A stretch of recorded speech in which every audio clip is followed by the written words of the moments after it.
अच्छा, ये डॉक्टर साहब गोश्त खाने से क्या वज़न बढ़ता है? जब आप ज़्यादा खाओगे तो फिर तो बढ़ेगा वो ना। तो कुछ भी ज़्यादा खाएँगे तो बढ़ेगा। इसमें ये है कि फ्राइड जब आप खाओगे ना, आप अगर गोश्त में जैसे आजकल इतना अच्छा है, लोग कहते हैं दम पुख्त कर लो जी, बीच में ना डालो अच्छा, आम तौर ऑयल पे वगैरह। जाते हैं जब पेशावर तो नमकीन कढ़ाइयाँ जो बनवाते हैं तो 2-3 किलो की तो बड़ी सादा सी इतनी सी बन जाती हैं, वो भी ज़्यादा होती हैं? कम खा लो, मतलब वो ठीक है, मतलब आप चौड़ा खा रहे हो, फिर आप आगे कभी कम कभार खाते हो खाएँ। ना, आप हफ्ते में 1-2 दिन खा लो, बाकी ज़रा अवॉइड करो। बाकी जो चल रहे हैं तो कम से कम वॉक करो, एटलीस्ट मैं लोगों को कहता हूँ 10,000 स्टेप्स आपने करने ही करने हैं डेली। डेली। अगर आप नहीं कर रहे तो अगले दिन 12,000 करो, मतलब आपने उसको पूरे करने हैं 10,000 स्टेप्स अपने। डॉक्टर साहब, इन सारे लोगों में से जो आपके साथ आज हैं, इन सब की एक ही जैसी सर्जरी थी? नहीं, आज सबसे बड़ी यूनिक जो चीज़ है यहाँ, बैरिएटिक सर्जरी, 4-5 सर्जरीज़ का मजमू है। सबसे जो कॉमन ऑपरेशन है जिसमें मैदे का साइज़ 70 से 80% कम करते हैं, उसे कहते हैं स्लीव गैस्ट्रेक्टमी, जी। जो दुनिया में 80% होता है। ठीक। तो उसका सिर्फ एक ड्रॉबैक है पूरी दुनिया में, मेरे पास नहीं, कि आपका 4-5 ईयर्स के बाद वेट बढ़ सकता है अगर आप कंट्रोल नहीं करते। ठीक, यानी कि खाने पे पाबंदी लगानी पड़ती जी, है। क्योंकि स्टमक का साइज़ फूलता है, ठीक। बढ़ जाता है। तो 2-2 फिर फूल 3-3 सकता दफ़ा है। भी लोगों ने स्लीव कराई हुई ठीक। है। ठीक है। और अब उसी में अब नया एक आ गया, एक और पुराना ऑपरेशन था, रू एंड वाई गैस्ट्रिक बाईपास, जिनकी शुगर बड़ी पुरानी हो, दुनिया में सबसे जो पुराना ऑपरेशन है वो रू एंड वाई है। उसकी कॉम्प्लिकेशन कुछ की ज़्यादा हैं, तो हम ज़रा लिमिटेड सिलेक्टिव लोगों में वो करते हैं। उसमें अगर आपने सही किया हुआ है तो उसके वेट भी अच्छा कम होता है। जैसे नफीसा है, इनका रू एंड वाई है, तो इनका किया था, इनकी ये डायबिटीज़, बायपास किया हुआ है। ये बाईपास किया हुआ है, ठीक। और ये बड़ा अच्छा कापी भी रही हैं। इसमें वज़न दोबारा गेन होता है, कम होता है एज़ ठीक। कम्पेयर टू स्लीव, ज़्यादातर अनडाइजेस्टेड निकल जाता है। निकल जाता है। ठीक। तो तीसरा एक मिनी गैस्ट्रिक बाईपास है जिसे OAGB कहते हैं, वन एनास्टोमोसिस गैस्ट्रिक बाईपास, या MGB। ये पाकिस्तान, इंडिया, UAE, सऊदीया, इधर बहुत कॉमन है ये ऑपरेशन। हो ये 20 साल से रहा है, लास्ट 21 ईयर से। अमेरिका में अभी रिकगनाइज हुआ है ASMBS, जो अमेरिकन जी। Society of bariatric metabolic surgery है।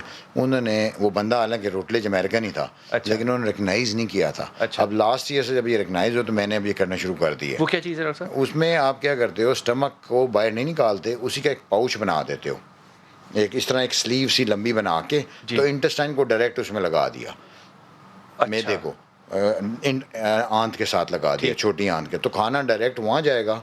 उससे क्या होएगा कि एब्जॉर्प्शन ज़्यादा देर डिलेड होएगी, तो वेट लॉस सबसे ज़्यादा मिनी गैस्ट्रिक में होता है। ये जो फ़हीम है सामने अभी जो आप बात कर रहे थे, इनका मैंने मिनी गैस्ट्रिक बाईपास किया हुआ है। ये लॉस्ट ऑल, अभी देखिए 9 महीनों में ही उनका कोई ऑलमोस्ट 60 के करीब इनका, तो इसका 58 मतलब kg इनके खाने को टाइम नहीं मिलता डिसॉल्व होने के लिए। होने का, वो पहले ही वहाँ चला जाता है।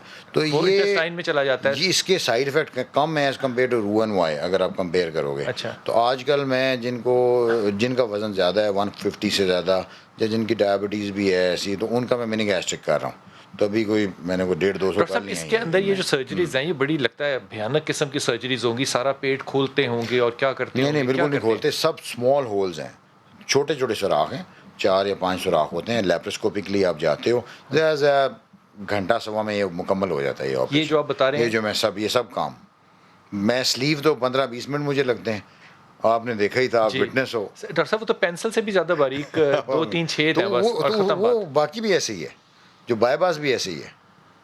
तो ये बस के अल्लाह ताला बस। डॉक्टर साहब, इस वक्त दुनिया जहान में ये जो स्किल्स आप बता रहे हैं कि हम यहाँ पाकिस्तान में कर रहे हैं, और हम एक जनरल हॉस्पिटल से लेके एक प्राइवेट हॉस्पिटल तक हर जगह ये कर रहे हैं, इससे ज़्यादा एलीट फैसिलिटीज़ कहीं दुनिया में और भी अवेलेबल हैं? कोई नहीं भाई, इतने पैसों में कहीं भी नहीं अवेलेबल इतना। और दूसरा, इनसे पूछेंगे, मतलब एक चीज़ ये भूल गए बताने में, एक ग्रुप हमने बनाया हुआ है। अच्छा। ये उस ग्रुप में लोग, इनके वहाँ कोई भी तकलीफ़ हो मुझे डायरेक्ट पूछ सकते हैं, या ग्रुप में ये पूछ लेते हैं, तो इनको हर टाइम आंसर उसी वक्त ही मिलता है। उसमें हमने एडमिन भी बनाए हैं, फीमेल्स के अलग हैं, मेल के अलग Males के ग्रुप अलग हैं। हैं। तो उनको सारा, जी किसी को कोई प्रॉब्लम होगी, कोई विटामिन डेफिशिएंसीज होगी, ये होगी।